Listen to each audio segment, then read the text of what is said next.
मैं एक कलाकार हूं, एक आर्टिस्ट हूं, एक क्रिएटिव इंसान हूं, और आप लोग बेहतर जानते हैं एजुकेशन के बारे में।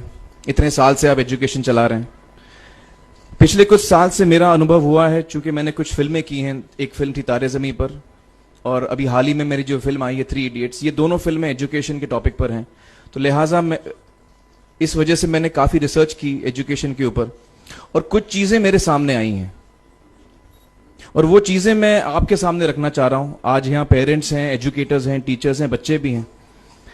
हो सकता है पता नहीं मैं कितना सही बोल रहा हूँ, गलत बोल रहा हूँ, लेकिन मेरे कुछ विचार हैं जो मैं आपके सामने रखना चाहूँगा एजुकेशन से जिनका संबंध है। और वो ये कि सबसे पहले तो हर बच्चा खास होता है। ये मैंने डिस्कवर किया अपने रिसर्च में। हर बच्चा खास होता है। हर बच्चे में, हमारी तरह, आपकी तरह और हमारी तरह, हर बच्चे में कुछ ना कुछ काबिलियत होती है, कुछ ना कुछ कमजोरी होती है। मुझ में भी कमजोरी है, काबिलियत है। आप में भी कुछ ना कुछ काबिलियत और कमजोरी है, और हर बच्चे में कुछ ना कुछ कमजोरी और काबिलियत होती है। और हमें as parents, as elders, as education system, हमें हर बच्चे की खासियत को पहचानना है, उसे मदद करनी है। उसकी क्या खासियत है, उसका क्या दिल चाहता है, उसे किस चीज में खुशी मिलती है, वो हमें उसको हेल्प करना है कि हम उसको वो ढूंढ सके, और उसमें हमें सपोर्ट करना है। और जो उसकी कमजोरी है उसमें हमें उसको सपोर्ट करना है।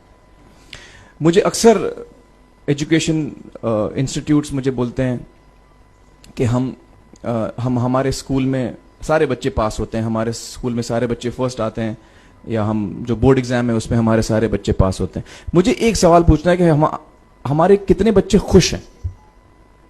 सबसे बड़ा सवाल मेरा ये है, how many of our children are happy? और वो जो हैप्पीनेस क्वोशेंट है ना, वो मेरे लिए सबसे अहम है। क्योंकि देखिए, पढ़ाई लिखाई तो हम सीख ही लेते हैं। जब मुझे कोई चीज सीखनी होती है तो मैं कुछ ना कुछ करके सीख ही लेता हूं। हमारी फिल्म 3 इडियट्स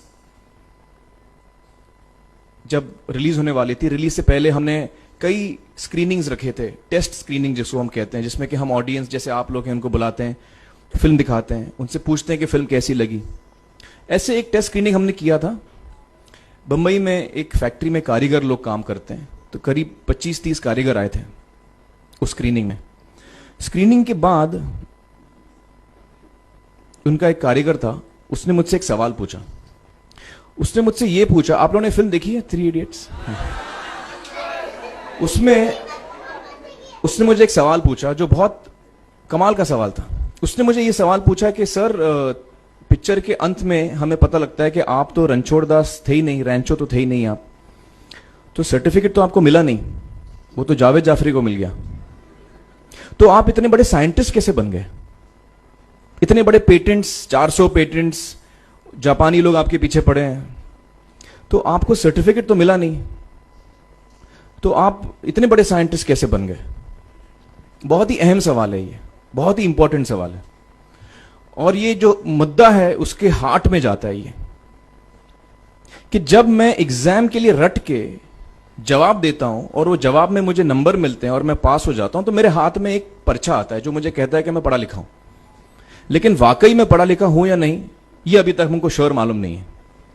लेकिन जब आप नॉलेज चाहते हैं कि आपको मिले, विद्या मिले आपको, तो फिर वो कागज का मायने कुछ होता नहीं है। तो मैंने उसको जवाब में 2 सवाल पूछे। मैंने बोला उसको कि भैया, आपको क्या लगता है मैं अच्छा एक्टर हूं?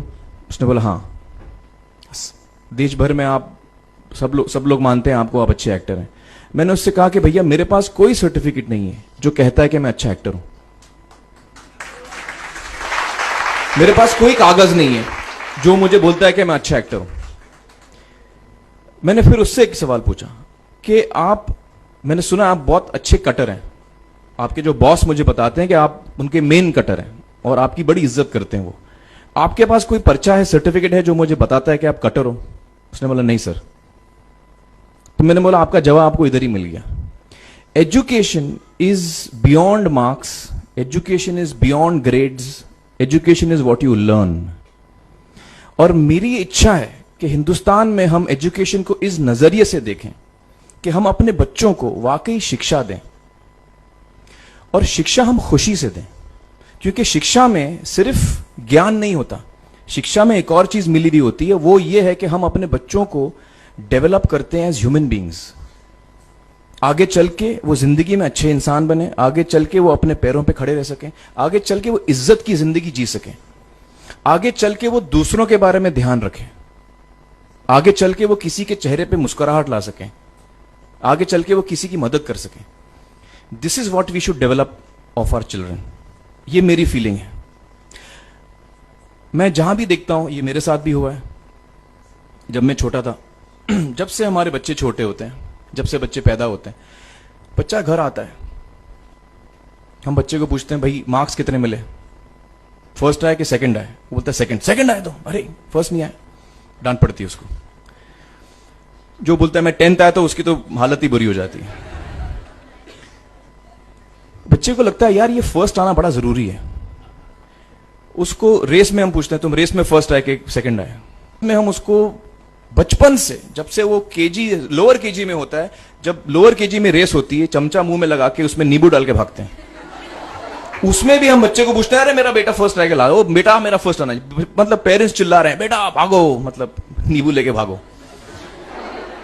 तो उसमें होता क्या है कि बच्चे को लगता है कि यार ये बड़ा जरूरी है। मेरे पेरेंट्स को हमेशा, मेरे पेरेंट्स मुझे एक ही सवाल पूछते हैं, मैं फर्स्ट आया कि नहीं। उसके जहन में ये बात बैठ जाती है कि मेरे को अव्वल आना है, मेरे को कंपीट करना है, मेरे को बाकी लोग से आगे निकलना है। टीचर्स भी यही सवाल उसको पूछते हैं आमतौर पे, मेरे साथ हुआ है। होता क्या है कि जब वो बच्चा 21 साल का होता है तो वो बड़ा सेल्फिश हो जाता है, और उसको सेल्फिश हमने बनाया, हमारे सिस्टम ने बनाया। वो अपने बारे में सोचता है और किसी के बारे में नहीं सोचता, क्योंकि यही हमने उसको ट्रेन किया बचपन से। बचपन से हमने उसको यही ट्रेन किया कि बेटा तुम पहले आना, बाकी सब लोग को भूल जाओ। तो जब वो नौजवान बनता है तो उसका नजरिया सोसाइटी की तरफ यही हो जाता है कि भैया मुझे आगे बढ़ना है, बाकी सब बाय हुक और by crook I must succeed, I don't care about anybody else. मेरा ये दिल कहता है, मेरा ये दिल चाहता है कि अगर हम जितने यहां पेरेंट्स हैं, एडल्ट्स हैं, यंगस्टर्स हैं जो कल जाके पेरेंट्स बनेंगे, अगर हम अपने बच्चों को ये सीख दें जब वो छोटे हैं, जब वो घर आए हम उसको ये सवाल पूछें, ये नहीं पूछें कि मार्क्स कितने मिले, उसको ये पूछें कि बेटा आज तुमने किसकी मदद की, आज तुमने किसके चेहरे पे मुस्कुराहट लाई। अगर हम उसको ये पूछें तो उसको ये लगेगा कि यार जरूरी ये है, मेरे पेरेंट्स मुझे हमेशा ये पूछते हैं, मार्क्स का तो कभी पूछते नहीं, वो मुझसे ये पूछते हैं कि भैया तुमने किसको हेल्प किया आज। तो हेल्प करना लोगों को, लोगों के बारे में सोचना, लोगों के चेहरे पे मुस्कुराहट लाना, ये मेरे पेरेंट्स के लिए बड़ा इंपॉर्टेंट है। साइकोलॉजिकली वो इस चीज के साथ बड़ा होगा, स्कूल वही जाएगा, पढ़ाई लिखाई वही करेगा, वो उसका नजरिया थोड़ा बदल जाएगा। जब वो बच्चा नौजवान बनेगा, 21 साल का होगा, और सारे बच्चे उस उम्र के जब 21 साल के होंगे, हमारी सोसाइटी चेंज हो जाएगी।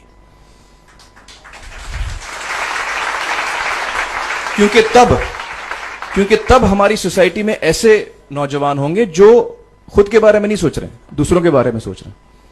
तो मुझे लगता है कि सबसे बड़ी चीज जो हमारे एजुकेशन सिस्टम में मैं देखना चाहूंगा, जो मैंने अपने स्कूल लाइफ में नहीं देखी, कि हमको ये अहमियत इस पे दी जा रही है कि हम अपने आसपास के बच्चों को कितना हेल्प कर रहे हैं। ये एक बहुत बड़ी तब्दीली अगर आ जाए तो मुझे लगता है कि हमारा देश बहुत सुधर सकता है, बहुत बदल सकता है। हम बहुत